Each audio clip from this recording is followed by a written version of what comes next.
Hello, you beautiful people out there. What is going on? This is your friend Britik coming at you fast with a Legends of Runeterra guide for beginners. Hopefully it is a helpful one, as the title does suggest, and if it is, please drop a like, comment, and subscribe. Hit that notification bell for more. Liking is very important to help combat the YouTube algorithm and help a smaller channel like me surface to the top and expose this guide to more people. Now let's start with an overview of the game. What is the game about? It's a trading card game where you build decks by picking from up to 2 different regions, and every region has its own theme. For example, the Shadow Isles, which is the green icon, has to do with units spawning and respawning to try and overwhelm your opponents with sheer numbers, whereas you also have another region called Noxus, where basically those cards rely on brute strength and a strong offense at the cost of a bit of defense. A good beginner tip is to combine 2 of these regions that complement each other well. For example, Demacia and Noxus are a good combo for beginners because they're pretty straightforward, and also because Demacia contains cards that bolster the survivability of the offensive units from Noxus. You win the game by bringing the opponent's Nexus value to 0, and you lose the game by having your Nexus reach 0. Now, how do rounds work? Well, at the beginning of the game, you will be shown your starting hand, which will be 4 cards, and you will have the option to replace some of the cards with others randomly from your deck. Here's another beginner tip: don't keep any high-cost mana cards in your hand in the beginning. So if you have any cards that cost 7, 6, 8 mana, stuff like that, you aren't going to be able to use it in the very beginning anyway, so you're going to want to switch those out and hopefully get some 2-cost, 3-cost mana cards. An exception to this rule would be if you draw a champion that you know you're going to need later, or a super strong card that you only have 1 copy of, and you want to make sure that you get to use it this game. Otherwise, you have a chance of shuffling it back to your deck and never drawing it. One person starts on defense, the other starts on offense. At the start of each round, both players draw a card. After each round concludes, the sides switch, and now it is time for the other person to attack. A round ends when both sides run out of moves to make. You run out of moves to make when you run out of mana, which are these blue orbs to the side that you see here.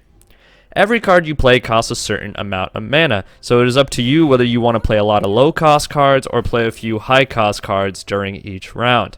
At the beginning of every round, all of your mana is regenerated, and the total amount of mana you can use increases by 1 until you reach the max limit of 10. So by round 10, both players will have the max allotted mana to use. Next to your mana, you have 3 orbs that are going to be where your mana gems reside, which is basically leftover mana that you didn't use from the previous round, but it gets stored for later use. However, you can only use it for spell cards and not for summoning units. There is 1 spell card in the game, for example, that costs 12 mana in total, so in order to be able to play it, you would have to use 9 of your regular mana and 3 of these mana gems, or 10 of your regular mana and 2 of these mana gems in order to play it. Again, this is spell mana. So, you can store a max of 3 mana gems, which is good in the beginning of the game when you want to overwhelm your opponent early on with some spell-type control decks. So try to store these mana gems as often as you can in case you need to play a total reverse Uno card on your gullible opponent. That's also a beginner tip. Now, let's talk about units and spells and combat. First of all, there are 2 types of cards, units and spells, as you might have already heard me refer to them. Units are cards that have combat stats and that will fight on the battlefield and will most likely do the majority of the damage to your opponents. Spells are cards that either buff your units, debuff the enemy units, or have effects that will help you win the game, like drawing cards, negating enemy spells, or even summoning multiple units in one foul swoop. Units have orange boxes and red boxes with numbers in them. The orange represents the power of a unit, also known as how much damage they can do, and the red represents the health of a unit.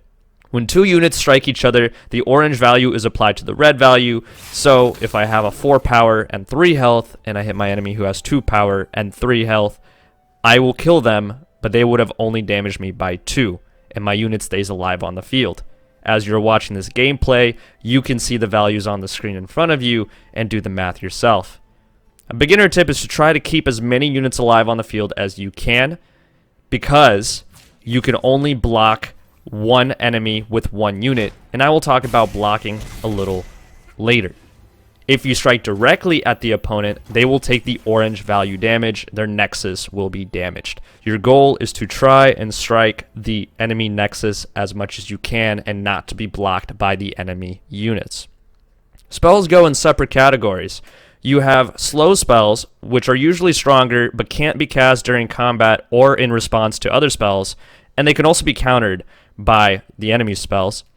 Fast spells can be countered too, but you can play them at any time, even during combat. And then you have burst spells, which are very similar to fast spells, but they resolve instantly and therefore can't be countered. Remember this basic rule of thumb. What you can do can be answered by your opponent. This is because your moves alternate within the round.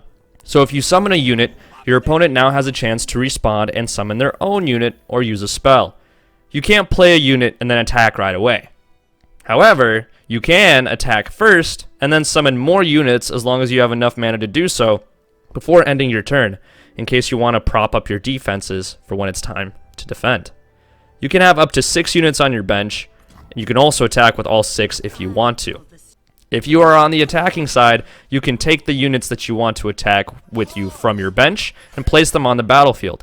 Pick and choose which ones you attack with wisely, because the enemy can block with the units that they have sitting on their bench. They get to choose their defenders, not you, except for certain situations, which I'll explain later. Here's another beginner tip. Don't risk attacking with units that you don't want to die or take damage. Sometimes patience is key to mount an all-out offensive.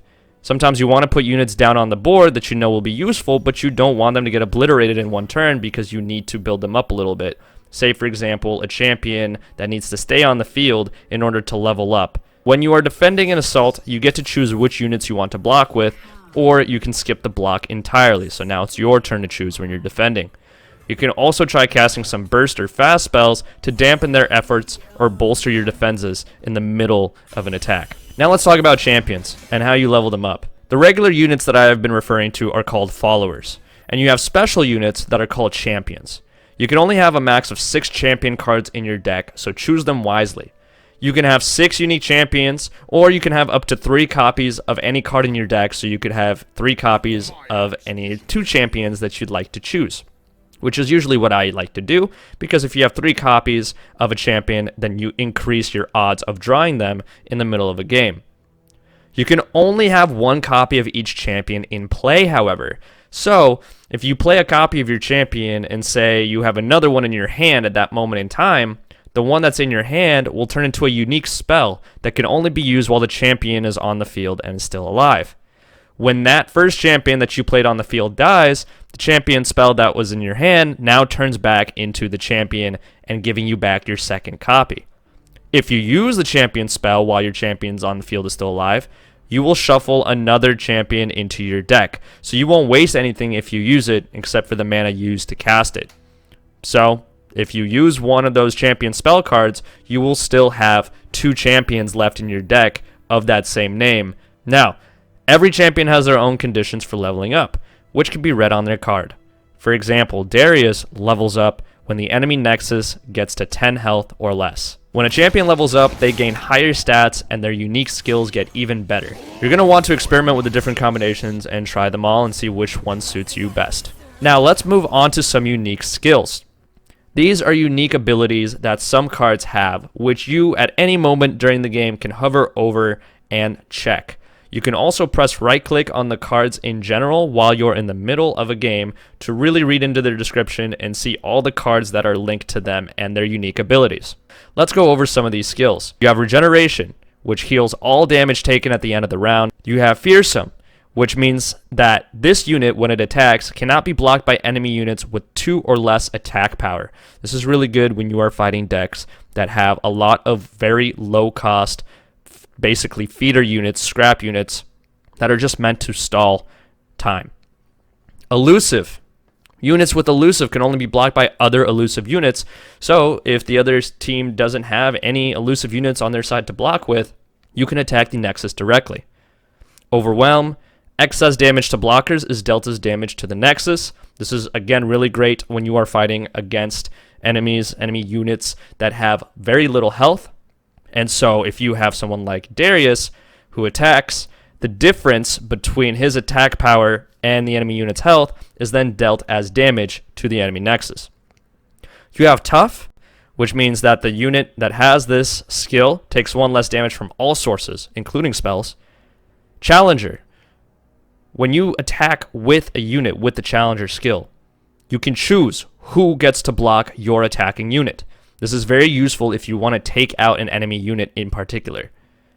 Barrier. Next time this unit would take damage, it is negated, so it's like a force field. You have units that just simply cannot block. And then you have quick attack, which in the description says you get to strike before the blocker. So when two units fight, they strike each other at the same time, but these units that have the quick attack skill will attack first. So if they deal enough damage to kill the attacked unit, then that unit will die before it even has a chance to respond. But that's only when they are on the offensive. When quick attack units get attacked, that doesn't apply. There are also troops that are support troops, where they give supported allies certain bonuses. In this case, Shen, for example, when he attacks with a unit that he's supporting to the right of him, he will grant that ally barrier. So make sure that whoever you want to support, that they're to the right of the support unit, and they will get that bonus. Now, some other things worthy of note: you can have a max of 10 cards in your hand. If you run out of cards in your deck, you lose. So try not to have too many cards in your deck that help you draw cards, because if the game goes on for a while and you're the first one to run out of cards, you will lose by default. So that's going to do it for me today, guys. Hopefully you enjoyed this guide. Hopefully this was useful. Again, if it was, please consider dropping a like and sharing it with your friends who are just looking into this game now, or maybe they've never played a trading card game before and they really want to get into one and figure it out before they dip their toes into the water. Thank you so much for watching. Hopefully you enjoyed, and as always, make sure you have a wonderful day. Peace.